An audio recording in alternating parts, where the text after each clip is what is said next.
今年的主题呢是年食福，汉人啊，年初呢就会幸福，年尾呢万福，大家共下来食福是一个福气，好，抓住迄传统的客家文化。呢，邱书记呢，今年呢获选交通部观光署的2026到2027的台湾观光双年大安用的发通，实在唔简单啊！偏偏呢，代表顾主委来到料片，又有办法来用在地的食材来做的客家料理。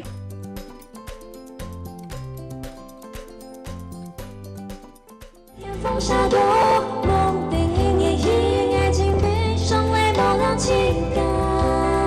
沙当山嘅風，吹向可舊嘅路時鐘。2025六堆邱書記，幸福，新年有福。